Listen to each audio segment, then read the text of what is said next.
next Wednesday at 8:30 on Yorkshire. I don't know how you survive out there, Sean. Yeah, well, you'd be finding out for yourself if I can keep my mouth shut about you when I got kicked out. They blasted them with a shotgun. Susie and Sandra got in the way. What would you take as a retainer? Okay, Mr. Webb, here's what's going to happen. You're going to put that checkbook away and leave 200 quid cash on the desk. Meet Nick Sharman, an ex-cop with attitude. The Turnaround, next Wednesday at 8:30.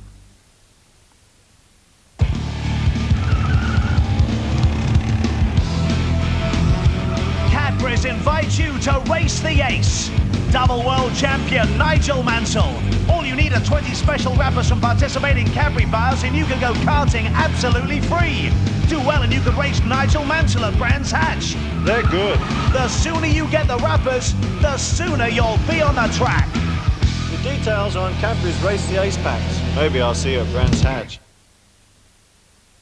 What are we going to do? I can't wear that. Shh. Mummy? One opening night. Our costumes are filthy. One mucky problem. All of them. You will? One magic solution. New generation Persil. The best powder Persil have ever made.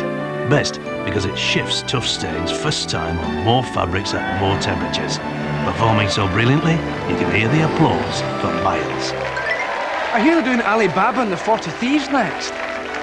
New generation Persil performs brilliantly right across the wash.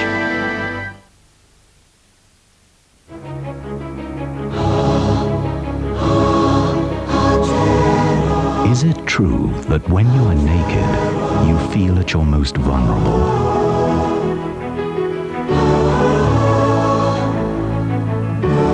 Not necessarily.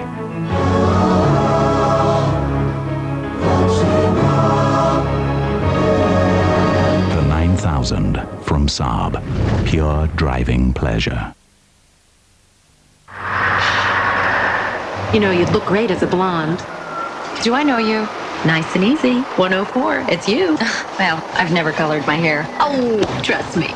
See, Nice and Easy works with your hair's own tones and highlights. Look at mine. Doesn't it look natural? Yeah. Time to rinse. What's fabulous? She's gonna stop traffic. It's nice and easy to be natural. It's a family affair. We're saving for her future. We've put money aside to feel secure. I pay tax on my salary. I'm not paying it on my savings. What? No! Like everyone else, we didn't want the taxman to get his hands on our savings. So we put them into TSB where the taxman can't get at them. Yes! A new tax-free savings plan from TSB. We want you to say yes. Don't miss the East of England's major knitting and needlecraft exhibition, 31st of March to the 2nd of April at the Exhibition Centre, Kingston upon Hull. This week at the three-piece suite and bed warehouse, there's up to 50% off. Yes, due to our massive buying power, we've just bought 20 container loads of suites from carefully selected manufacturers across the UK. And we're clearing them now at up to 50% off normal prices. There's over 3,000 suites and 3,000 beds, every one with guaranteed same-day delivery or free storage. So for the largest selection at possibly the lowest prices in Yorkshire, hurry to the three-piece suite and bed warehouse. First floor, 66 North Street, Leeds City Centre. First come, first served.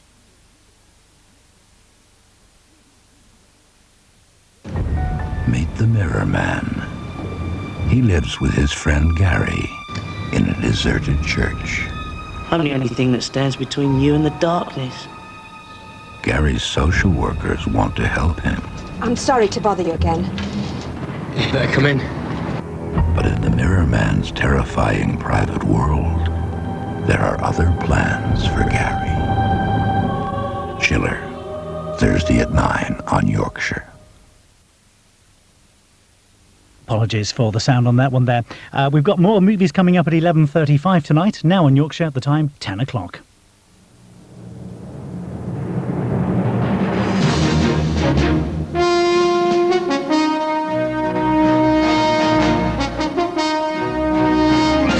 ITN News at 10 with Trevor MacDonald. Minister insists he knew nothing of illegal arms deal. Flying the flag, Prince Charles's crusade for Britain. Consultant says, don't blame me for patient's death. And the East End says goodbye to Ronnie Kray. Good evening. The Treasury Minister Jonathan Aitken was forced to defend himself today, not once, but twice, against allegations that he knew that a company of which he was the director was illegally selling arms to Iran. First, he refuted the claims printed in today's Independent newspaper. It said that while he was a non-executive director of the B-Mark company in the late 80s, he'd been given reports showing that the company was breaking the arms embargo. Then, when the company's former group chairman insisted Mr. Aitken did know, Mr. Aitken issued another statement saying the chairman has got his facts wrong. ITN's Howell Jones reports. Speeding away from sleaze allegations tonight, Jonathan Aitken, his ministerial car leaving Whitehall, leaving behind two conflicting claims over just what Mr. Aitken knew about exports from this arms factory in Lincolnshire. The company, B-Mark, recruited Mr. Aitken as a director, while allegedly shipping weapons to Iran, flouting a strict export embargo. The contract, codenamed Project Lizzie, ran for 3 years in the late 80s. Naval cannon was supplied, reportedly worth nearly £4 million. Over 140 light guns were shipped. They were licensed for export to Singapore, but the final destination was allegedly Iran. Jonathan Aitken was recruited as a non-executive director in 1988. His knowledge of the defence business and the Middle East were great assets. He was paid £10,000 a year for his duties, which included attending the company's monthly board meetings, and after each meeting he would of course be sent minutes of what had been discussed. This is where the guns reportedly ended up, the firepower on Iran's naval patrol boats. The chairman of B-Mark's parent company claims Mr. Aitken attended board meetings where the Iranian contract was openly discussed. I know that he must have been there because we used to get through the matters arising in the main part of the business, you know, not all that slowly. So. You say he must have been there. You were actually at the meeting? Yes, I was chairman of the meeting. But in a statement, Mr. Aitken refuted Mr. James' allegations. He said, "I am not aware of and have never been involved in any wrongdoing in relation to this or any other contract." Has the honourable member offered to come and make a statement to this House? No answers in the Commons, but ITN spoke to another director who also alleged Mr. Aitken should have known about the contract. He's not going to come to a board meeting and just, or he shouldn't do, come and okay everything because Project Lizzie is mentioned. Because, let's put it this way, there'd be something said if he wasn't there. You're not paying $10,000 a year for nothing. The last time Mr. Aitken's past came under such scrutiny was when allegations surfaced that he'd accepted hospitality from the owners of the Ritz in Paris. Mr. Aitken hotly contested those claims too. He produced evidence that he'd paid for his stay at the hotel, albeit some time after the visit. ITN has uncovered more evidence which appears to back up Mr. Aitken's claims about B-Mark. One director of the company we've spoken to tonight says Iran was never discussed at board meetings. Howell Jones, News at 10, Westminster. Prince Charles did his bit today to put the great back into Britain. He said it was crazy for British people not to take greater pride in the country's strengths and achievements instead of continually doing them down. Here's our political correspondent, Adrian Britton. Prince Charles's speech was so very British in tone, flag-waving yet self-critical. To an audience of politicians and business leaders, many from overseas, the Prince said the nation was one which had recently looked hard at itself and was now suffering from a loss of morale and self-confidence. Now, I know very well, of course, how many people have gone through very difficult times in recent years, but it is not just that. For it is hardly surprising that our self-confidence as a nation is at a low ebb when we are subjected day after day to a widespread cynicism about so many aspects of our national life. It was a lack of self-esteem which would affect Britain's status overseas. There is no doubt, in my mind, that foreigners too have sensed this national loss of confidence in what Britain stands for. and assuredly must think we are crazy not to take far greater pride in the notable strengths of the British character and in the things we perform so remarkably well in this country. A country, he said, which had much to be proud of. The armed forces, the diplomatic service, commerce and charities, and the robust qualities and humour of the British character. But as the Prince took his seat, some at the conference believed the future king had unwisely struck a negative note. I think it's a pity to be critical on an occasion like this, when there actually were quite a lot of foreign people there. Arguably, there is no other occasion more patriotic than last night at the proms. But is Prince Charles correct? Behind the emotional display and the united voices, are the people of Britain all too willing to sell themselves short?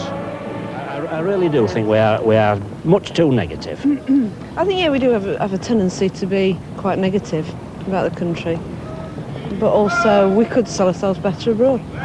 And is the Prince's view shared overseas? Absolutely. That when I was there, I found that British people tend to be very embarrassed about just about everything about themselves. The British are sort of like the French. They haven't yet given up their role as an ex-grand nation. And yet the royal theory is that a nation will only feel grand when the flag waving is reinforced by strong self-belief. Adrian Britton, News at 10, Central London.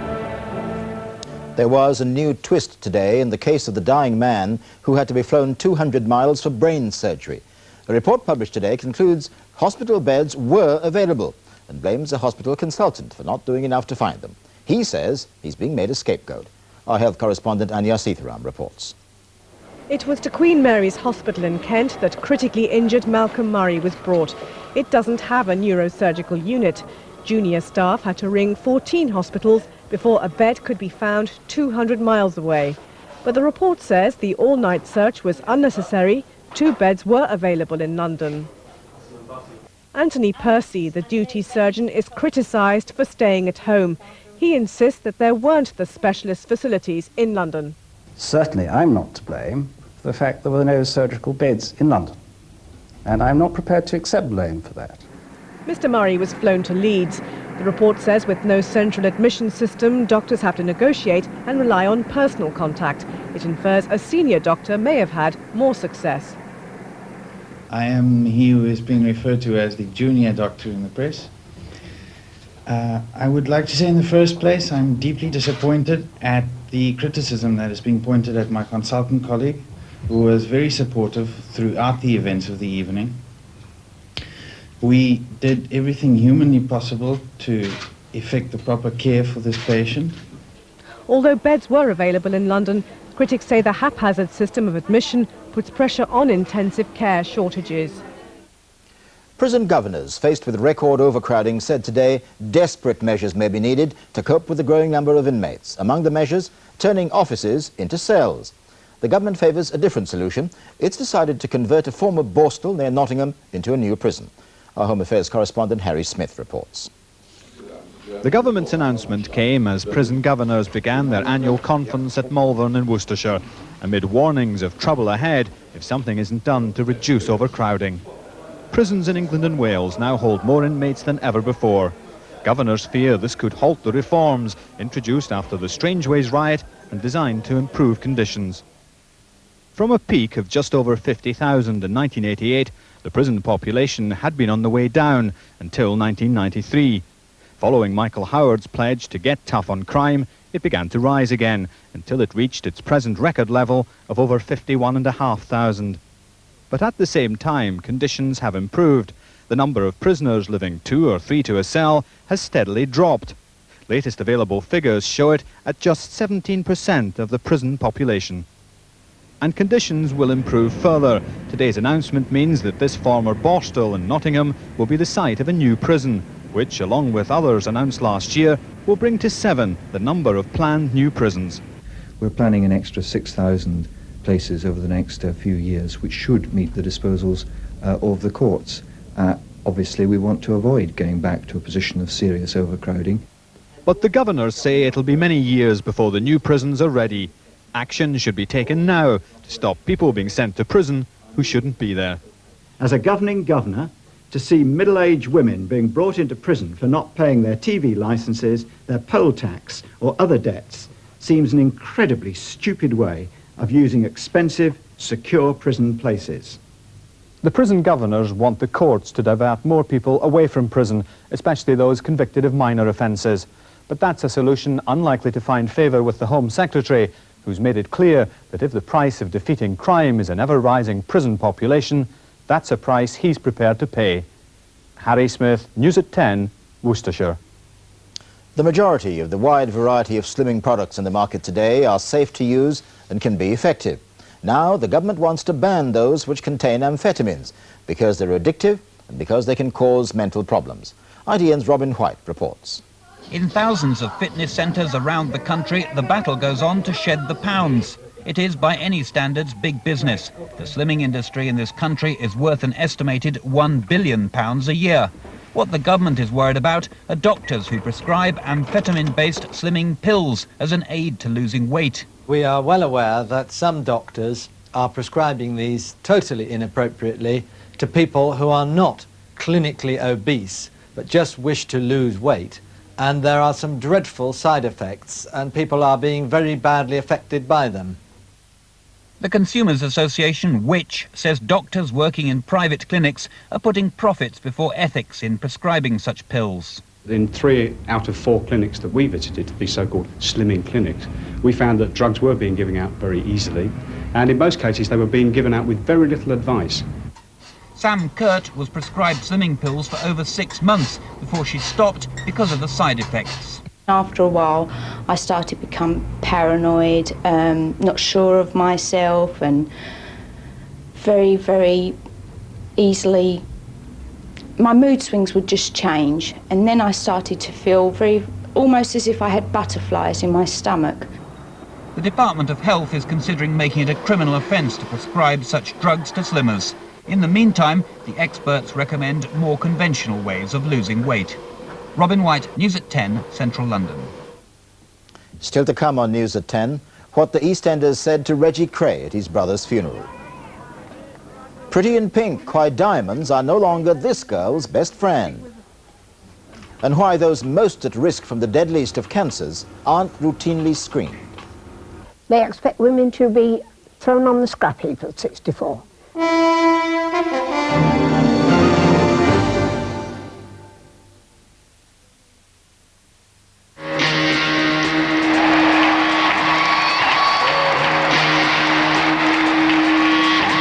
You are looking at one of the best corner takers in the world.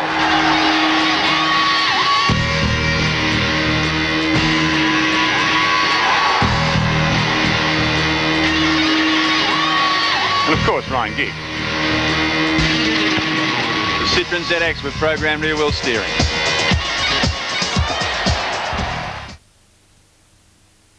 Having trouble with stubborn stains? Wouldn't it be great if you could throw your walls in with the rest of the dirty washing? Well, now we've made it even easier than that. With new Crown Pristine Cleanable Emulsion. It has a special formulation. So, before you know it, your whites and colours will be looking fresh and clean. Is my shirt ready, dear? Hang on, I'm just finishing the haul. Make your home your own with new Crown Pristine. How can you turn a garden like this into a lovely garden like this? A garden that's full of interesting features, planted to give you colour all year round, with places for you to sit and enjoy the view. Successful gardening will show you how. It's full of planting ideas, easy to follow step-by-step instructions, and useful tips from experts. Whether you're an experienced gardener or more of a beginner, successful gardening is something you'll turn to again and again. This week there's £1 off Sainsbury's fresh whole chickens. It's worth a visit to Sainsbury's any day of the week.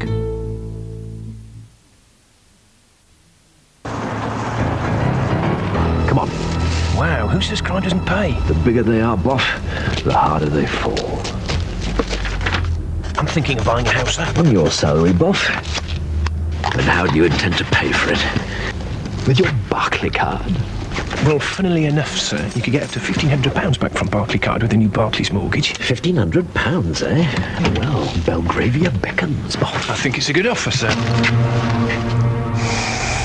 Just leave the thinking to me.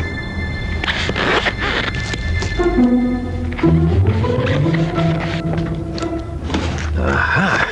Well, Boff, I think we can safely say that this place will be on the market soon. I wouldn't move if I were you, sir. I have no intention of moving, Boff. You're the one who's been wittering on about mortgages. Right, let's get out of here. Don't worry, sir. I've got the evidence. I'd better get back to bed. For more information, call 100 free phone Barclays. In those days, I never really thought about why I ate shredded wheat. But lately I've discovered something that's really made me think. Shredded wheat has no added salt and no added sugar. That's because it's only made with 100% whole wheat. If you ask me how many other cereals could say that, I'd have to think. Nestle shredded wheat and bite size too. You won't find a better cereal.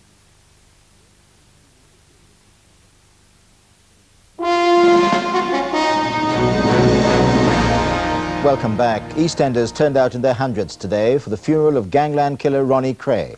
Some went out of respect, others were simply curious. His cortege was led through the streets of East London by a horse-drawn hearse. ITN's Paul Davies reports.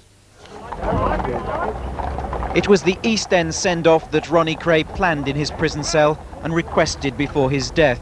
From early morning, security men hired by the Kray family encircled the funeral parlour in Bethnal Green, where the procession would begin.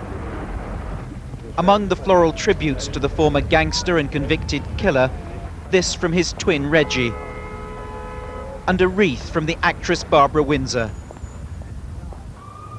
Reggie Kray appeared handcuffed to a prison officer, granted compassionate leave to attend the funeral.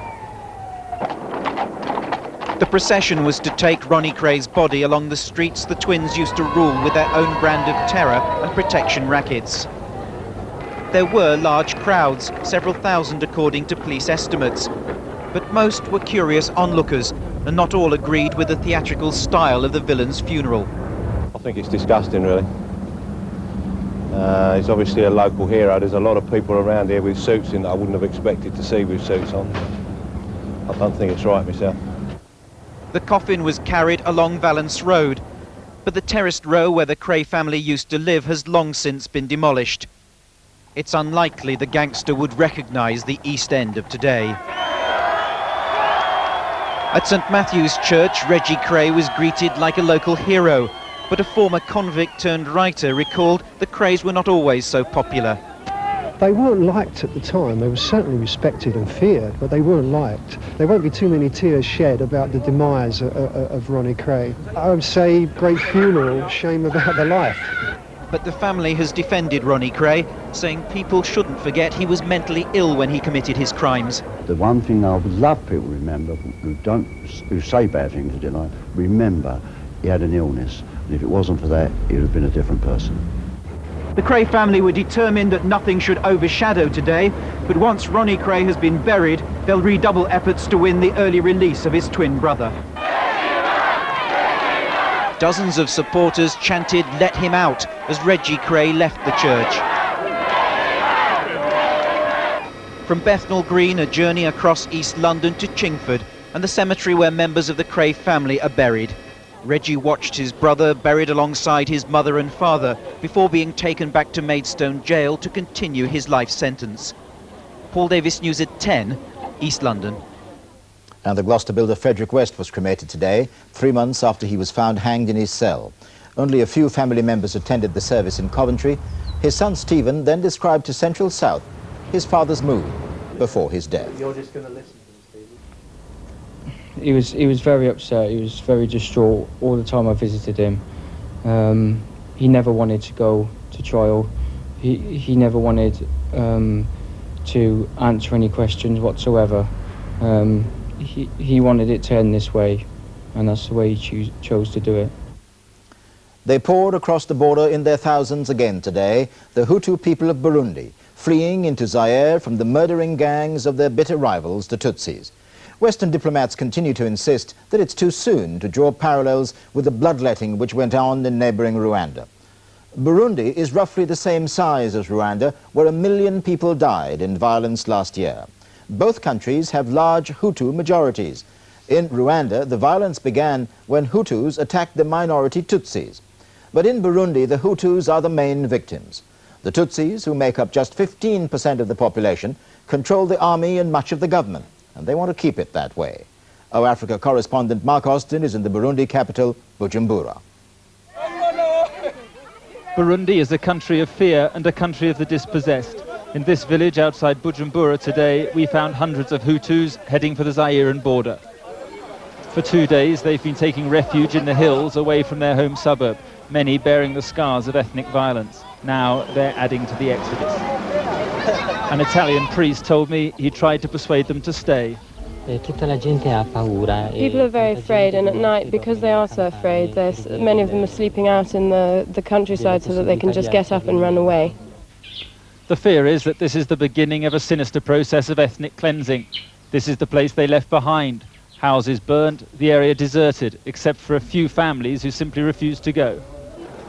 Despite a lull in the violence, more foreign nationals left today, mainly Americans, a precaution, said the US ambassador, whose own wife and daughters were among those to leave. But he doesn't fear another Rwanda. This is a different situation. There's a high degree of violence. It is very painful. There's a lot of killing. It tugs one's heart constantly. But I don't expect it to go the way of Rwanda. The government here in Bujumbura are trying desperately to keep the lid on this crisis, today imploring those who have left to return. Senior ministers of the mainly Hutu government travelled to the border with Zaire to try and persuade several thousand refugees at this camp that it was safe to come back, despite their suspicion of the Tutsi-dominated army. We came with those who have already come back and who can try to convince them, so it can be a good thing for them to come back. But whether they can be convinced is another matter. In the long term, only a political solution can stop the killing here, and there's little sign of that. Mark Austin, News at 10, Burundi. Every day, breast cancer kills 43 women in Britain. That's more than any other cancer. Despite that, according to one charity, those most likely to die, women over the age of 64, are not routinely screened. Food for thought for the Commons Health Committee, examining how breast cancer services could be improved. For tonight's special report, Richard Lindley looks at whether screening rules should be changed. Bessie Maud plays a round of golf with her friends at Selby in Yorkshire. Bessie is 81. Last year she had a breast removed after cancer developed. Though she's made a good recovery, she's angry that because of her age, she was never called for routine breast screening. Women are living much older now than they were in my parents' days or grandparents' days, and therefore they've a right to know what is wrong and to be given a chance of treatment early. The National Breast Cancer Programme is now getting more than 1 million women a year aged between 50 and 64 to take up its individual invitations to be screened. As fast as I can.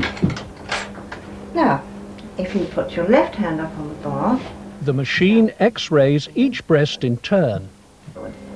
Now you know this is going to come down, squash you down a bit and hold you very firmly for a moment. The mammograms are examined by a specialist consultant, and the screening programme is thought to be saving 1,250 lives a year. But unless they insist on being examined, it doesn't include the women most at risk. 2 out of 3 women who die of breast cancer are over 64. Yet not one of them is ever called for routine screening. It's been argued that older women would not respond to a breast screening invitation. These Guy's Hospital patients disagree. Well, I think you should advertise more by like such as us, who's had it done, and we know what we've gone through and what's happened. And I think if they get the picture, they will go, because they don't want to end up being in one of these beds. If we did extend the age in some way, what difference is it going to make? I think a very significant difference will be made. If we screen women between the ages of at least 65 and 75, I would anticipate that we could save up to 2,000 lives a year. That's a significant saving of lives. Other doctors agree there's now good evidence for extending screening to the over 65s. We should carefully study the effect that that has so that we confirm that we're getting value for money, and the government should inject new money into the service to make this a reality. To screen older women might double the present £37 million annual cost of the service, but Bessie Maud insists the present age limits are insulting. Well, it's more or less a feeling that they expect women to be thrown on the scrap heap at 64. And a woman at 64 is a young woman, and she has a right to know what's wrong and to have the chance to have that put right. What do you feel now about age concerns demand that older women be included routinely? I think we in the breast screening programme are certainly going to have a good look at the efforts that we make to bring women into the programme over the age of 65. We say we welcome them, we include it in our leaflets, but we'll have a look at whether we should be doing more than that.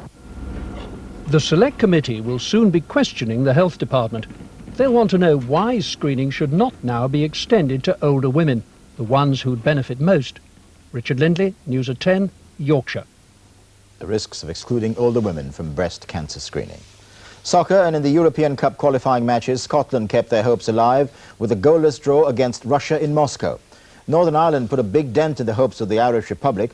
A shock equaliser from Northern Ireland's Ian Dowie made it 1-1 at Lansdowne Road. Wales blew their chances in Sofia. Dean Saunders scored the only goal against Bulgaria's 3. And in tonight's friendly against Uruguay, Andy Cole on his England debut went close with this header, but the game ended without a goal.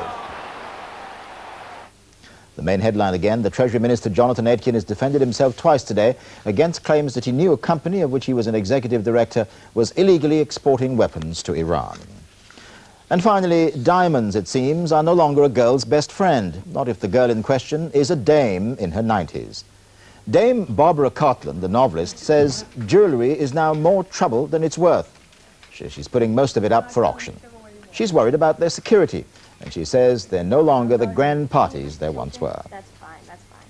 That's a shame. That's News at 10 tonight. We're back tomorrow. Until then, from all of us here, goodbye.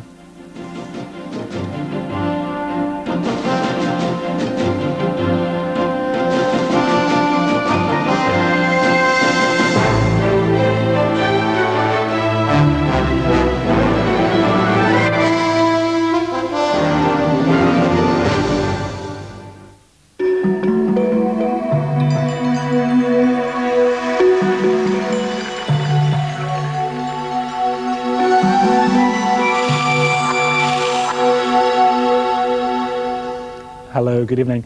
We've seen some dramatic changes in our weather in the last 24 hours, and now it's changing again. There's cloud and spots of rain coming into the northwest, a frost for the rest of us tonight, but then during the day tomorrow, the thicker cloud comes down from the north and west, and many parts of Britain end up rather cloudy, the southeast staying fine and dry a little while longer yet. Let's come back to tonight then. It's a frosty night for most of us, even in the north where the cloud is thin at the moment, temperatures are quite low, but it is thickening up, outbreaks of rain and drizzle coming into the north and west, some of that turning briefly to sleet and snow on the high ground, but it won't last very long, temperatures are creeping up. They're falling elsewhere, of course, a widespread frost tonight, down to around -3, but temperatures will rise in the north as the cloud and spots of rain arrive. And now tomorrow, a lot of cloud across the north and west, already outbreaks of rain there too. The southeast starting fine and dry, staying dry, but the cloud will topple further south and east through the day, so a more cloudy day for most of us, but the rain mostly light and patchy. Temperatures tomorrow, better for everyone, up to around 11 or 12 in the south. Even in the north, 10 is 50, that's not too bad, but it will be windy and cloudy there. Here's a summary. Power Gen. Power for homes and industry, whatever the weather.